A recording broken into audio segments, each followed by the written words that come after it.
What do Fruit Ninja, Hollow Knight, and Untitled Goose Game all have in common? Well, on the surface, not much, but they were all actually made by independent Australian developers, and they were all massive hits.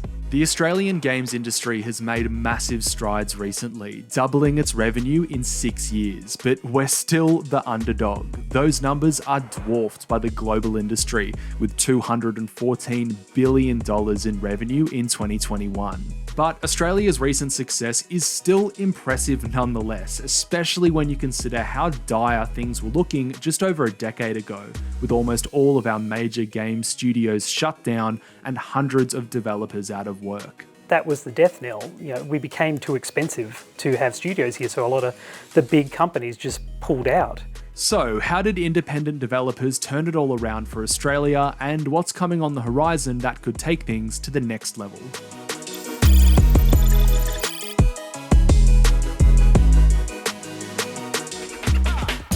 In the mid-2000s, Australia's video game industry was thriving. It was pumping out banger after banger like Irrational Games' BIOSHOCK, Pandemic's Destroy All Humans, and Chrome Studios' Tie the Tasmanian Tiger.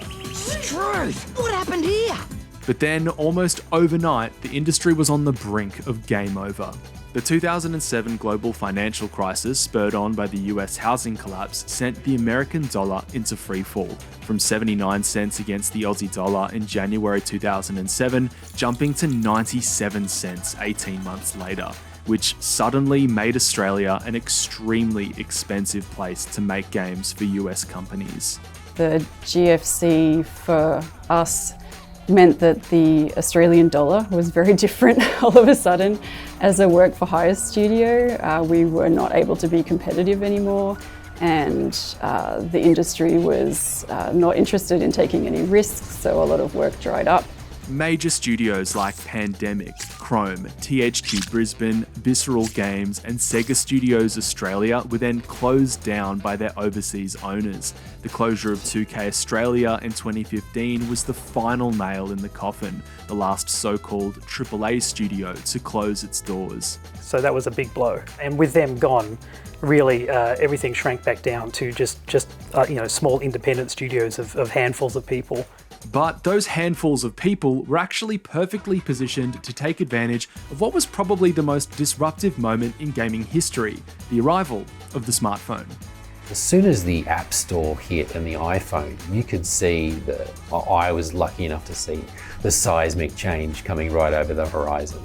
This guy is Matthew Hall. He's the co-founder of developer Hipster Whale, the team behind the 2014 smartphone hit Crossy, one of the first bona fide mobile blockbusters, raking in around $10 million within 3 months of being released, proving just a few people could make a small game quickly, self-publish it, and make a fortune.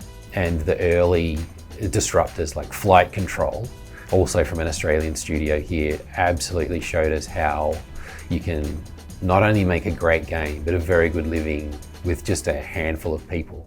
Smartphones completely transformed the gaming landscape because they were inherently smaller and much simpler experiences to what you might play on a console or a PC. They could be made fast and cheap and sold for way less than a traditional game, but more often than not, they were free to download and try, with microtransactions baked into the experience. Yes, I know, microtransactions suck, but we're not going to get into that here, okay?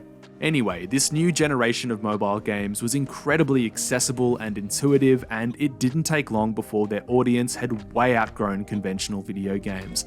And Australian developers had a lot of success in this space early on. Games like Fruit Ninja, Flight Control, and JETPACK JOYRIDE were just some of Australia's early hits on the App Store. But as the local industry regained its momentum, indie games with more depth and production values started to make waves. 2017's Hollow Knight was a watershed moment for the industry, a global indie sensation made mostly by just 2 developers in Adelaide. While there was an absence of large studios in Australia after the global financial crisis, what we saw is the independent game developers setting up around Australia. This bloke is Ron Curry. He's the CEO of the Interactive Games and Entertainment Association, which represents and lobbies for the Australian games industry.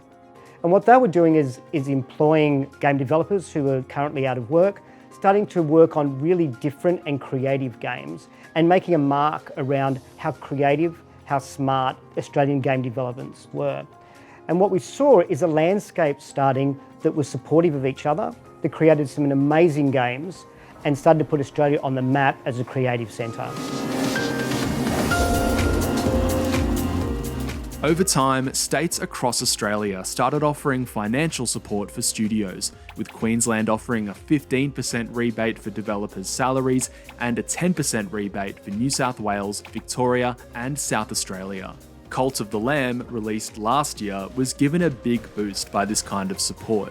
Cult of the Lamb asked the age-old question of what happens when you combine the chilled-out base building of Animal Crossing with satanic cults and ritual sacrifice. And thank God it did, because it was a massive success.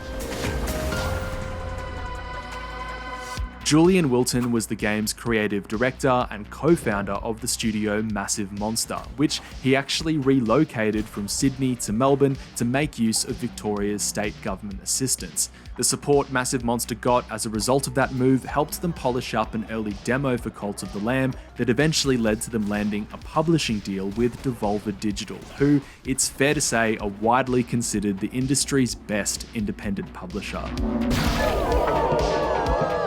It wasn't much, but it just really took that demo to the next level, and it actually meant that two of the other people working on it could get a bit of money while we were just finishing that off, because they were quite desperate at the time, just because the last game we worked on was quite a big flop. So yeah, it was we definitely needed it at the time, and yeah, it worked super well. Like, we had a lovely team of Devolver, they did a great job marketing it and getting it out. It resulted in 1 million sales in the first week of launch, which was amazing. And yeah, we continue to kind of support the game to kind of really give it the love it deserves.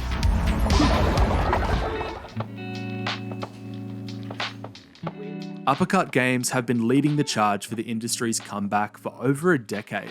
The Canberra-based indie studio was formed by 3 ex-2K Australia developers in 2011, and like most startups at the time, they cut their teeth on mobile games, but eventually made waves with their 2015 exploration adventure game, Submerged. Flash forward to today, and the studio's ready to expand, to accelerate work on a yet-to-be-announced title that the studio's co-founder Ed Orman says will be their most ambitious game yet. We have spent the last year and a half, I would say. We've gone from an 8-person team to 35. So that's been really lovely. We've assembled a kind of core team of senior people, but at the same time, it's given us the opportunity to do that process of bringing new people in to the industry.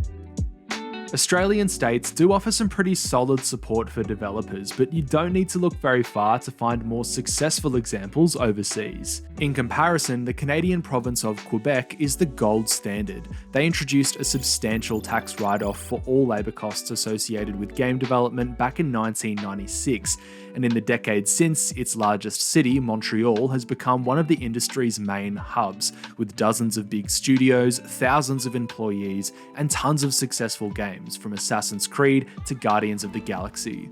It's a blueprint the Australian government wants to replicate with the recent passing of a new landmark tax law called the Digital Games Tax Offset, or DGTO. Developers are now able to claim back 30% of eligible labour costs, which stacks on top of existing state support, meaning if you're making games in Queensland, you can get 45% of developer wages back, and 40% in other states. The laws will apply retrospectively to the 1st of July 2022, and Australian developers say the impact of the DGTO will be monumental. The DGTO, the Digital Games Tax Offset, that is the game changer. That is the thing that's going to actually attract investment back to Australia. So that's the big ticket one, federally speaking. Whilst we're really appreciative of the DGTO, it does bring with it some challenges. And the main challenge it brings with is the access to talent. If we have large studios coming to Australia and setting up, what we need is the talent that can work in those businesses.